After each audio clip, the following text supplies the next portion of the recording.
ایک گاؤں میں دو بہنیں فاطمہ اور مناہا رہتی تھیں۔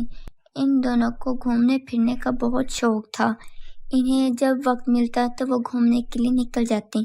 ان دونوں کی ایک دوست اور بھی تھی جس کا نام آمنہ تھا۔ آمنہ کو بھی ان دونوں کی طرح گھومنے کا بہت شوق تھا۔ ایک دن آمنہ نے انہیں بتایا کہ گاؤں کے کچھ فاصلے پر ایک بہت ہی خوبصورت جنگل ہے۔ کل ہم تینوں اس جنگل کی سیر کرنے جائیں گی۔ یہ سن کر مناہل اور فاطمہ نے کہا، ہم ضرور چلیں گی، تو صبح 9 بجے ہمارے گھر آ جانا۔ اگلے روز آمنہ مقررہ وقت پر مناہل اور فاطمہ کے گھر پہنچی اور تینوں جنگل کی سیر کے لیے نکل پڑے۔ 10 بجے کے قریب وہ تینوں جنگل پہنچ گئیں۔ تینوں نے ایک درخت کے نیچے بیٹھ کر کچھ دیر آرام کیا اور پھر اپنی سیر کے لیے نکل کھڑی ہوئیں۔ جنگل میں سیر کرنے میں انہیں بہت مزہ آ رہا تھا، کیوں نہ کہ جنگل واقعی بہت خوبصورت تھا۔ وہاں بہت پیارے پیارے جانور جیسے کہ خرگوش، ہرن وغیرہ بھی تھے۔ وہ جنگل کی سیر کرتے رہے اور جانوروں کے ساتھ کھیلتے رہے۔ ان تینوں نے اپنا آدھا دن کھیلنے اور سیر کرنے میں لگا دیا۔ کھیلتے کھیلتے مناہل کا پاؤں کسی چیز سے ٹکرا گیا۔ اس نے دیکھا تو وہ ایک ڈبہ تھا۔ مناہل نے فاطمہ اور آمنہ کو بلایا اور ڈبہ کھولا۔ اس ڈبے کے اندر ایک نقشہ اور چھوٹی سی پرچی تھی جس پر لکھا ہوا تھا، نقشے کے مطابق چلتے رہو۔ وہ تینوں نقشے کے مطابق چلنا شروع ہو گئی۔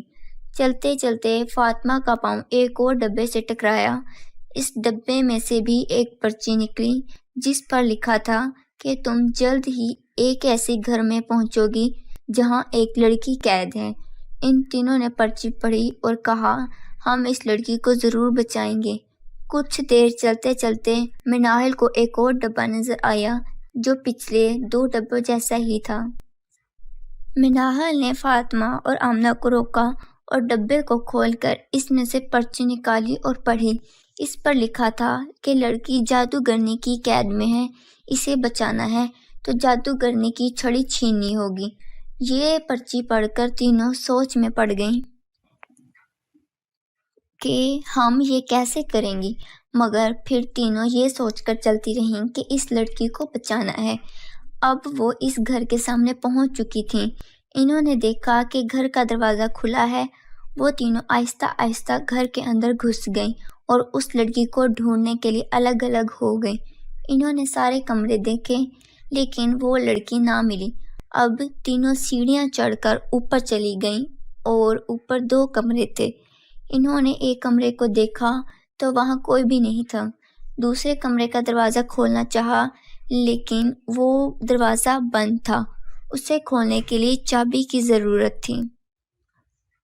وہ تینوں سمجھ گئیں لڑکی اسی کمرے میں ہے۔ اچانک ان تینوں پر جادوگرنی نے حملہ کر دیا۔ وہ تینوں جادوگرنی کو دیکھ کر حیران تھیں۔ انہوں نے جادوگرنی کے ہاتھ میں چھڑی دیکھی تو انہیں یاد آیا کہ دروازہ کھولنے کے لیے یہی چھڑی درکار ہے۔ جادوگرنی چھڑی سے بجلی جیسی کوئی چیز نکال رہی تھی۔ یہ دیکھ کر فاطمہ نے مناہل اور آمنہ سے کہا، تم دونوں جادوگرنی کا دھیان ہٹاؤ، میں کچھ کرتی ہوں۔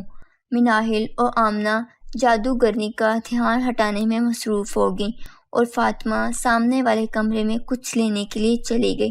اب فاطمہ کمرے سے باہر آئی اور جادوگرنی سے کہنے لگی، ہمت ہے تو مجھے مار کے دکھاؤ۔ یہ سن کر مناہل پریشان ہو گئی۔ جادوگرنی کو غصہ آیا تو جادوگرنی کی چھڑی سے نکلنے والی بجلی جب فاطمہ کی طرف آئی تو اس نے ایک شیشہ اس کے آگے کر دیا۔ بجلی شیشے سے ٹکرائی اور جادوگرنی کو لگ گئی۔